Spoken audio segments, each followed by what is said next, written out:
대만에서 나고 자란 젠스랑이 미국으로 올 수 있었던 건 한 기적적인 사건 때문이었습니다. 젠스랑의 부모님에게는 자식을 미국에 유학 보내겠다는 꿈이 있었는데 현실은 경제적으로 녹록지 않아서 전 재산을 다 팔아치운다 해도 어림없는 상황이었죠. 그런데 어느 날 젠스랑의 부모님에게 한 기적 같은 소식이 들려오게 되는데, 젠스랑의 삼촌이 미국의 명문학교이면서도 학비가 무료인 곳을 알아냈다며 이 학교에선 학생들이 직접 청소나 잡일을 조금 해주기만 하면 학비는 물론 숙식까지도 무료로 제공해준다는 것이었습니다. 세상에 이런 기적 같은 일이 있다니 하늘이 도왔다고 생각한 젠스랑의 부모님은 어떻게든 비행기 값을 겨우 마련해 젠스랑을 미국으로 보냈습니다. 이렇게 해서 젠스랑은 9살의 나이에 미국 기숙학교에서의 삶을 시작하게 되는데, 그런데 여기서 엄청난 반전이 벌어집니다. 알고 보니 그가 입학한 학교는 명문학교가 아니라 문제 아들만 모아 갱생시키는 마치 소년원 같은 교정학교였던 것입니다. 그러니 학비도 숙식비도 무료였던 것이죠. 명문학교라고 생각하고 첫 등교를 했던 젠스랑은 10대 초반에 불과한 아이들이 웬 문신이 가득하고 담배를 들고 다니고 심지어 많은 이들이 주머니 칼을 소지하고 있어서 미국은 다 이런 줄 알았다고 합니다. 젠스랑의 부모님은 뒤늦게야 이상한 학교에 잘못 들어갔다는 걸 깨달았지만 이미 전 재산을 털어 아들을 보낸 상황이라 입학을 물을 수는 없었죠. 문제 아들만 모여있던 곳이다 보니 젠스랑의 기숙사 룸메이트 역시도 무시무시한 인물이었습니다. 무려 8살 연상의 형으로 교도소 생활을 오래 했다 보니 학년을 낮춰 입학한 학생이었죠. 젠스랑은 룸메이트와 처음 만난 그날을 영원히 잊을 수 없었는데, 젠스랑을 처음 본 그는 갑자기 옷을 훌렁 벗어제끼더니 온몸에 있는 7군데의 칼자국 흉터를 보여주며 앞으로 말을 잘 듣지 않으면 가만두지 않겠다고 으름장을 놓았습니다. 이런 룸메이트와 한방을 쓰게 된 9살의 젠스랑은 앞길이 막막했습니다. 이때 그의 생존 본능이 빛을 발했죠. 룸메이트가 글을 읽지 못하는 문맹이라는 걸 알고는 자청해서 글 읽기를 알려주고 수학까지도 가르쳐주기 시작했습니다. 이런 작은 동양인의 친절함에 감동한 룸메이트는 자신 또한 보답을 해주고 싶다며 운동 하나만큼은 자신 있으니 젠스랑의 비실비실한 몸을 바꿔주겠다고 했죠. 이에 젠스랑에게 밤마다 팔굽혀펴기 100개를 시키는 등 하드한 트레이닝을 해주며 다부진 몸매를 만들어줬습니다. 어쩌면 반강제적으로 운동을 한 것일 수도 있지만 신체를 가꾸다 보니 젠스랑에겐 의외의 반전이 찾아옵니다. 그를 향한 인종차별이 줄어들기 시작한 것이죠. 당시 젠스랑은 전교에서 거의 유일한 동양인이었던지라 인종차별에 타깃이었습니다. 학교를 가는 길에는 반드시 지나가야 하는 낡은 다리가 있었는데 곳곳에 판자들이 부서지고 흔들리기까지 하는 위험한 다리였죠. 그런데 백인 학생들은 젠스랑이 등굣길에 이곳을 지나가기만을 기다렸다가 그가 지나가는 타이밍에 맞춰서 양쪽 끝에서 다리를 잡고 흔들어댔죠. 뿐만 아니라 아예 직접적으로 주먹질을 당하는 적도 있었으며 학교 친구들과 청소 당번을 정할 때면 언제나 더러운 화장실 청소는 젠스랑의 몫이었습니다. 그랬던 그가 룸메이트의 특훈을 받으며 다부진 몸이 되자 백인들은 예전처럼 그를 무시하지 못했습니다. 이 시기 젠스랑이 좌우명으로 삼았던 말은 나는 싸움을 먼저 걸지는 않지만 싸움을 걸어오면 절대 물러서진 않는다 였다고 합니다. 젠스랑은 워낙 성실하게 공부를 하던 학생이었기에 또래보다 1년을 더 빠르게 조기 졸업했습니다. 어쩌면 살벌한 학교를 하루라도 더 빨리 벗어나기 위해 더 기를 쓰고 조기 졸업을 한 것일지도 모르죠. 그런 이후 지역의 주립대학에 진학했습니다. 사실 젠스랑의 성적이면 더 상위 대학도 노려볼 수 있었으나 오리건주 거주자였던 그는 오리건주 안에 있는 대학을 가야지만 학비를 3배 이상 감면받을 수 있었습니다. 경제적으로 어려웠던 그로서는 불가피한 선택이었죠. 그런데 돈이 부족해서 가게 된 이 대학으로 인해 젠스랑의 인생은 완전히 바뀌게 되는데, 사건의 시작은 젠스랑이 신입생이던 시절 그가 한 여자에게 반하면서 시작됩니다. 공대생이었던 그의 학과에는 단 3명의 여자가 있었는데 이에 비해 남자는 247명으로 이 남자들이 3명의 여자를 두고 치열한 경쟁을 벌이고 있었죠. 젠스랑 역시도 이 3명의 여자 중에 마음에 드는 백인 여성이 있었습니다. 그러나 그는 자신이 인종적으로도 외모적으로도 불리하다고 생각했고 이에 자신만의 전략을 세웠죠. 다른 남자들이 경제력, 외모, 유머러스함 등을 내세운 것에 반해 젠스랑은 좋아하는 여자 앞으로 가서 학교 숙제를 보여줬습니다.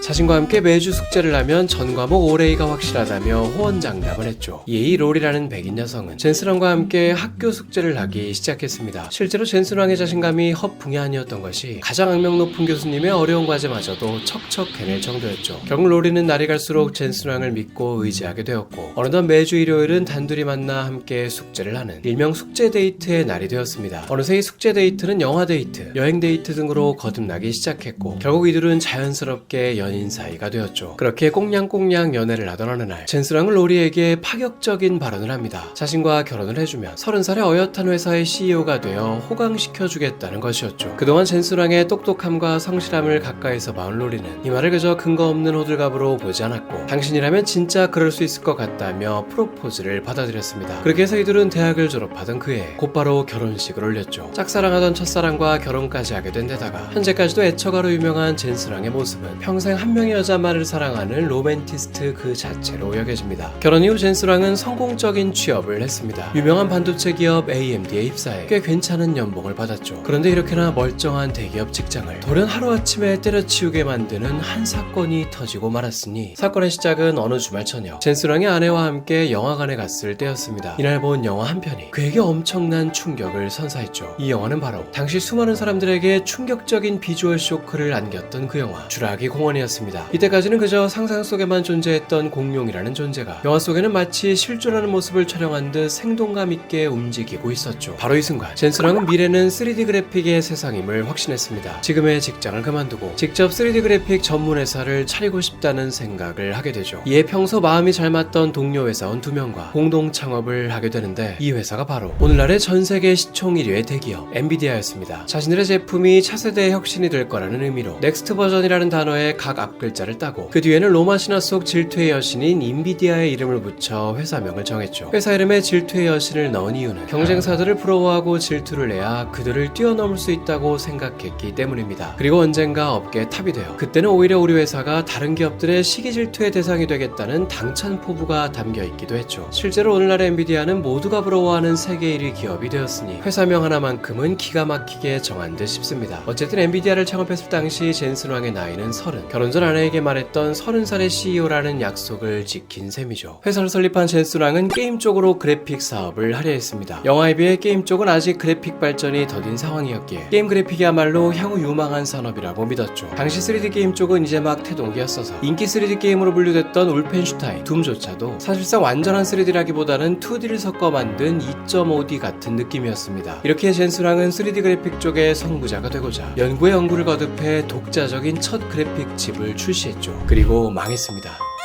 그냥 망한 것도 아니고 완전히 쫄딱 망해서 그야말로 파산 직전까지 몰렸죠. 하필 젠스랑이 첫 제품을 출시한 지 얼마 되지 않아 컴퓨터 그래픽 처리 방식이 완전히 바뀌어 버렸기 때문이었는데, 이에 젠스랑의 그래픽 칩은 출시되자마자 구시대 유물이 되어버렸습니다. 이 당시 젠스랑은 소닉으로 유명한 일본의 게임 회사 세가와 5년 계약을 맺고 새로운 게임기에 들어갈 그래픽 칩을 개발 중이었습니다. 그러나 직원들 월급도 못 줄 정도로 파산 직전에 놓이게 됐으니 더 이상 계약을 이행하기가 불가능해졌죠. 이에 젠스랑은 직접 세가의 CEO를 찾아가 터무니없는 발언을 하게 됩니다. 젠스랑은 세가의 CEO에게 자신의 기술은 이제 구시대의 유물이 되어버렸다며 계약을 없던 일로 해달라고 부탁했습니다. 사실 이것만 해도 어처구니 없는 일이었지만 더 충격적이었던 건 이 다음 발언이었죠. 계약은 이행하지 못하게 됐지만 계약금 500만 달러는 그대로 지급해달라는 것이었습니다. 즉 만들어주기로 한 제품은 결국 못 만들어주게 되었다면서 돈은 돈대로 달라는 어찌 보면 뻔뻔한 발언이었죠. 이런 상황이라면 마동석 같은 경호원에게 목덜미가 잡혀 그대로 쫓겨나도 할 말이 없는 상황이었을 텐데, 세가의 사장은 젠슨 왕의 이 부탁을 들어줬습니다. 젠슨 왕의 진정성과 엔비디아의 잠재력에 확신을 느낀다며 투자금 명목으로 500만 달러라는 거액을 투척해줬죠. 이 돈을 바탕으로 다시 신제품 개발에 착수한 젠슨 왕은 오늘날 게임이나 영화의 화려한 그래픽을 구현하는 그래픽 카드라든지 각종 AI 기술에 들어가는 칩들의 개발에까지 성공하며 화려하게 부활을 할 수 있었습니다. 젠슨 왕은 세가의 사장을 늘 인생의 은인으로 여겼는데, 강연이나 인터뷰에서 그를 가리켜 엔비디아를 구한 사람이라고 공개적 감사를 표했고, 단순히 말뿐만 아니라 행동으로도 은혜를 갚았습니다. 일단 투자해줬던 500만 달러를 3배에 달하는 1500만 달러로 돌려주었고, 이로부터 무려 20년이 지난 시점에는 한 특별한 행동으로 세가의 사장을 크게 놀라게 했죠. 때는 2017년, 어느덧 80대를 앞두고 있던 세가의 사장이 이제는 세계적인 거물이 된 젠슨 왕에게 옛 친구로부터 라는 제목의 이메일을 보낸 적이 있었습니다. 이메일에는 20년 전 함께 일했던 자신을 혹시 기억하냐면서 이번에 자신이 AI에 관한 한 강연을 맡게 됐는데 혹시 짧게 영상 편지라도 보내줄 수 없겠냐고 물었죠. 바쁜 시간을 방해해 미안하다며 거듭 사과를 해대는 그의 이메일에는 오랜 세월이 흘러도 변함없는 겸손함과 친절함이 묻어나 있었습니다. 이제는 세계적 거물이 된 젠슨 왕이기에 그는 답장을 받을 수 있을 거라고는 크게 기대하지 않았죠. 그런데 몇 시간 지나지 않아 젠슨 왕에게서 바로 답장이 날아왔습니다. 젠슨 왕은 내가 어떻게 당신을 잊겠냐며 당신을 위해서라면 뭐든 해드릴 수 있다. 연락을 해줘서 고맙다는 말을 거듭했죠. 그러더니 영상 편지로 할 것이 아니라 본인이 직접 일본으로 가서 함께 해주겠다고 했습니다. 젠슨 왕은 진짜로 학교로 일본으로 날아가 오랜만에 그의 두 손을 덥석 잡았고 장시간의 연설까지 해주었습니다. 이 두 남자의 우정은 그 자리에 있던 모든 이들에게 큰 울림을 주었죠. 이렇듯 젠스랑은 유독 은혜를 잊지 않는 성격으로 유명한데 명문학교인 줄 알았다가 알고 보니 양아치 학교였던 자신의 모교에다가도 200만 달러의 거금을 기부하며 이 학교가 날 받아주었기에 미국에서의 삶을 시작할 수 있었다고 감사함을 표했죠. 자신이 나온 대학에도 660억 원에 달하는 통 큰 기부를 했습니다. 젠스랑은 세계적인 CEO들 중에서도 유독 가족적인 것으로 유명한데요. 보통 거물 CEO들이 가족보다는 일을 더 중시하는 이미지가 많은 반면 젠스랑은 아무리 바빠도 한 달의 횟수를 정해놓고 꼭 가족과 식사를 하는 시간을 확보한다고 합니다. 특히 아내와 자식들의 말을 잘 듣는 걸로 유명하다는데요. 1년 내내 입고 다녀 젠스랑의 시그니처가 된 가죽 재킷 패션도 아내와 딸의 아이디어였다고 합니다. 패션 센스에 대해 칭찬을 받을 때면 늘 아내와 딸이 준 것을 입고 다닐 뿐이다 라고 대답하죠. 한여름에까지도 가죽 재킷을 입고 다니다 보니 덥지 않냐는 질문을 받은 경우도 있었는데 이때 그는 나는 언제나 쿨하기 때문에 시원합니다 라는 재치 있는 답변을 하기도 했습니다. 그런데 너무 쿨해서 구설수에 오른 경우도 있었는데요. 대만의 한 여성이 젠스랑에게 다가와 자신의 가슴 부위가 드러난 타이트한 상의에 사인을 요청한 적이 있었습니다. 젠스랑은 정말 이걸 원하는 게 맞냐고 재차 묻더니 결국 가슴 위쪽에 사인을 해줬죠. 이후 여성은 자신의 SNS에 사진을 올리며 너무 짜릿했다는 소감을 올렸고 이 사건은 일파만파 퍼져나가며 화제의 중심이 되었습니다. 일각에서는 유머러스한 팬 서비스였다며 웃어넘겼던 반면 일각에서는 젠스랑이 신중하지 못했다며 이런 부탁은 거절했어야 한다고 주장했습니다. 그리고 또 화제가 되었던 반응 중에는 이 옷은 이제 50만 달러에도 팔릴 것 같다. 결국 최후의 승자는 저 여성이다 라는 반응도 있었죠. 젠스랑이 대만을 갔다가 휘말렸던 또 다른 사건이 있습니다. 대만의 야시장에서 즉석 인터뷰를 하던 그가 대만은 세계에서 가장 중요한 국가 중 하나다 라는 발언을 한 것인데 대만을 중국의 일부가 아니라 독립적인 국가로 지칭했다며 중국인들로부터 엄청난 공분을 샀죠. 중국의 SNS에서는 돈만 생각하는 기업인은 결국 신념이 없다는 걸 증명했다. 젠스랑은 자신의 뿌리를 잊었다. 중국에서 불매해야 한다 등 수천 개의 비난 댓글이 쏟아졌고 중국의 한 관영 매체에서는 젠스랑은 역사를 제대로 공부해야 한다며 강력히 비난했습니다. 심지어 중국 정부의 공식 대변인까지 나서서 대만은 단 한 번도 국가인 적이 없으며 앞으로도 결코 아닐 것이다 라며 젠스랑을 저격했죠. 반면 대만에서는 이 발언으로 인해 국가적인 영웅으로 거듭났습니다. 대만 네티즌들은 젠스랑이 당연한 말을 했다며 그를 격하게 칭찬했고 이후 대만에 머무는 동안 그가 가는 모든 곳은 더욱 팬들로 인산인해를 이루며 그야말로 영웅 대접을 받았죠. 대만 현지 언론들은 이 현상에 대해 젠스랑의 이름과 열광, 광기를 뜻하는 인세니티라는 단어를 합성해 젠세니티라는 신조어로 지칭하며 그의 일거수일투족을 보도했습니다. 중국에는 다른 나라들의 반응은 거의 다 대만 편이었는데요. 특히 아무리 중국이 열받았다지만 엔비디아에게만큼은 함부로 하지 못할 것이라는 의견이 많았습니다. 엔비디아가 중국을 필요로 하는 것보다 중국이 엔비디아를 더 필요로 하고 있다고 말이죠. 젠스랑은 이 사태에 대해 중국 측에게 사과를 하진 않았고 다만 대만을 떠나던 날 정치적인 의도는 없었다. 단지 대만이 엔비디아의 성공에 기여한 것에 대해 감사함을 표현한 것뿐이다 라고 말했습니다. 젠스랑의 성공에는 이런 특유의 담대함도 한몫했지만 뭐니뭐니 해도 그의 독특한 기업 운영 방식이 늘 찬사를 받습니다. 특히 대기업 CEO들 중에서도 실패로부터 가장 잘 배우는 CEO로 유명하죠. 젠스랑은 자사의 제품이 실패할 때면 언제나 직원들을 감정적으로 문책만 하기보다는 실패의 원인을 스스로 분석하게끔 하는 프레젠테이션을 시킵니다. 그런데 이를 유머러스한 분위기 속에서 하기에 실패한 이들의 부담을 덜어주면서도 실패한 이유에 대해서는 명확히 일깨워주는 일석이조의 효과를 거두죠. 엔비디아의 일명 이 실패 발표회에는 여러 레전드 일화들이 있는데 그중 영상으로까지 남아있는 한 유명한 사건이 있습니다. 때는 엔비디아의 한 그래픽카드가 요란한 소음과 발열 문제로 인해 출시 직후 처참히 망했을 때였습니다. 이때 엔비디아의 직원들은 이 실패 발표회에서 이 제품의 끔찍한 소음을 일상 속의 다양한 기기로 패러디했죠. 드라이기로 써서 머리를 말린다든지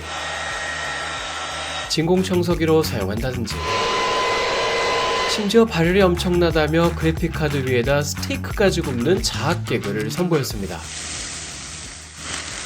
이런 식으로 실패를 유머로 승화시키게 하니 직원들은 숨김없이 자신들의 실패를 드러내게 되었고 이를 반면교사 삼아 다음에는 반드시 더 나은 제품을 만들어냈습니다. 이렇듯 젠스랑은 실패한 직원들을 해고하기보다는 한 번 뽑은 직원은 내 사람이라는 마인드로 믿고 교육시키고 또 계속 기회를 줘 결국에는 해내게 만드는 CEO로 유명하죠. 이러다 보니 대기업 CEO들 중에서는 드물게 직원들 사이에서 승인율 96%라는 압도적으로 긍정적 평가를 받고 있습니다. 참고로 메타의 CEO 마크 저커버거는 승인율 45%이며 일론 머스크는 35%에 불과합니다. 젠스랑과 엔비디아에 대한 더 구체적인 이야기는 엔비디아 레볼루션이라는 책에서 확인하실 수 있습니다. 이 책은 장장 400페이지에 걸쳐서 젠스랑과 엔비디아의 일대기를 엮어낸 책입니다. 출간 직후 AI 분야 1위를 포함해